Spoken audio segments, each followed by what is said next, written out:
안녕하세요. 여러분과 함께하는 오케어TV입니다. 최근 주민센터를 방문하였는데 센터 내 제일 사람이 붐비는 곳이 기초연금 관련 민원을 처리하는 창구입니다. 그날도 역시 제 앞에 시니어 한 분이 연금 관련 문의하고 있었고 이런 일이 익숙한 듯 센터 사무직원은 친절하게 답변해 주고 계셨습니다. 사무직원은 2023년 기초연금 상반기 정기조사가 실시 중이라고 했습니다. 5월 25일 이후 기초연금이 중단되거나 감액되는 경우가 속출할 것으로 보입니다. 기초연금 중단 및 감액 주요 사유 4가지를 설명드리겠습니다. 시청 전 구독 및 좋아요 부탁드립니다. 기초연금은 신청인의 소득과 재산 그리고 부채까지 모두 반영한 소득 인정액이 단독하고 202만원 부부가 부 323만원 이하면 받으실 수 있습니다.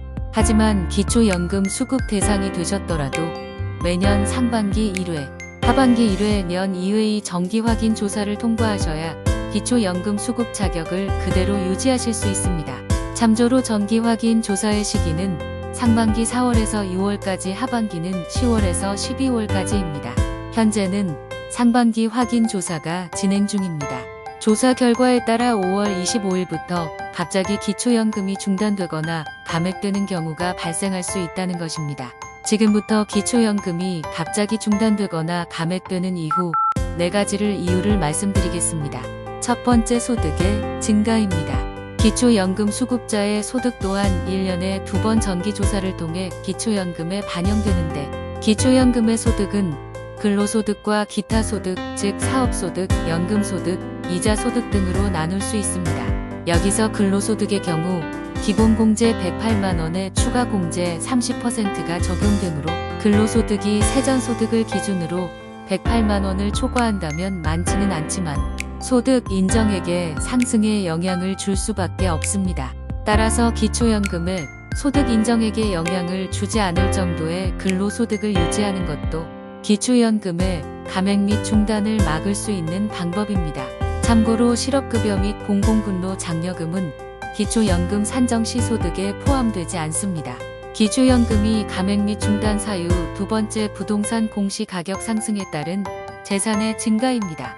일반 재산의 상승으로 기초연금이 감액 또는 중단되는 경우가 가장 많습니다. 기초연금에 반영되는 부동산의 경우 시세가 아닌 시가의 50~60% 정도인 시가 표준 공시가격을 기준으로 기초연금에 반영됩니다.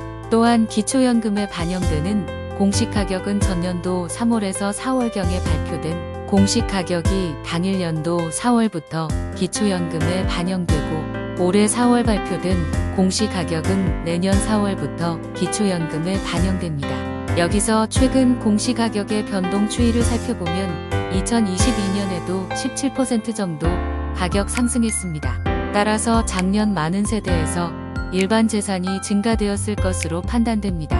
여기서 공시가격 인상에 따른 기초연금 소득 인정분은 1억 원 상승하면 33만원 인상, 공시가격이 1억 5천만 원 상승하면 50만 원 인상, 공시가격이 2억 상승하면 소득 인정액이 67만 원 상승합니다. 또한 대도시의 집을 팔고 중소도시나 전원 생활을 위해 농어촌으로 이사했을 경우에도 소득 인정액이 늘어나게 됩니다. 그 이유는 일반 재산에 적용되는 지역별 기본공제를 대도시 특례시 1억 3,500만원, 중소도시는 8,500만원, 농어촌은 7,250만원으로 각각 차등 적용하기 때문입니다.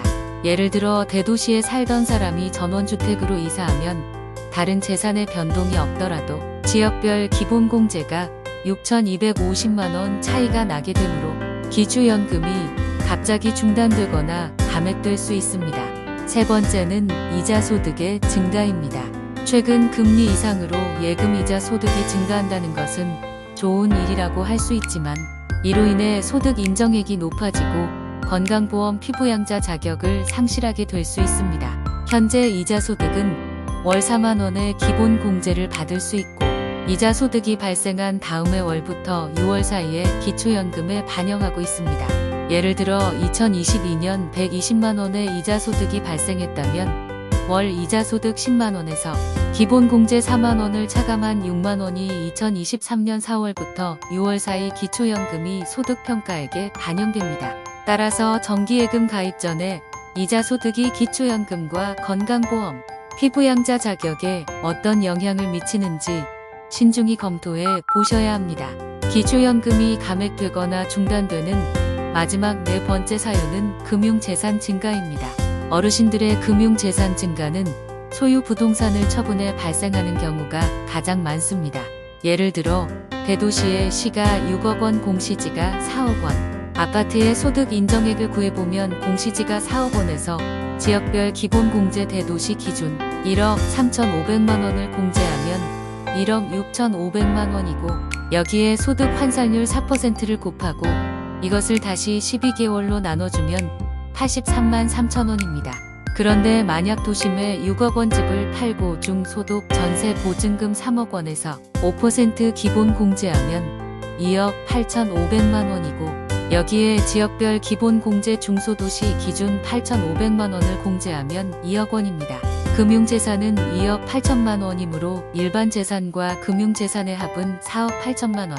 여기에 소득 환산율 4%를 곱하고 이것을 다시 12개월로 나눠주면 소득 인정액은 160만 원입니다. 대도시의 6억 원 아파트를 소유했을 때보다 집을 팔고 중소도시에 전세로 옮기고 남는 돈 3억 원을 정기예금에 가입했을 때 소득 인정액이 오히려 77만 원 상승하게 된다는 것을 볼 수 있습니다. 따라서 기초연금을 받기 위해 중소도시로 이사를 하거나 전세로 옮기는 남는 돈을 정기예금에 가입하는 등의 금융재산을 늘리는 행위는 기초연금 산출 시 상당히 불리하기 때문에 주의해야 합니다. 지금까지 4가지 이유에 대해 설명드렸습니다.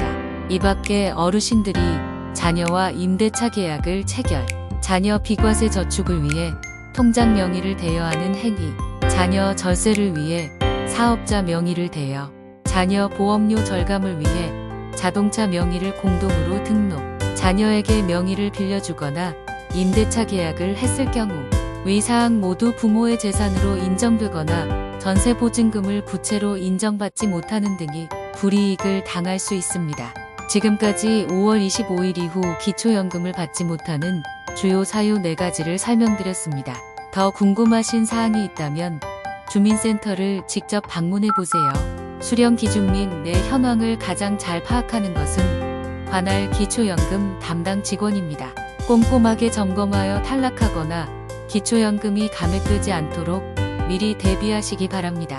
이 영상을 보신 모든 분께서 건강하고 행복하셨으면 좋겠습니다. 내용이 도움되셨다면 구독 및 좋아요 부탁드립니다. 감사합니다.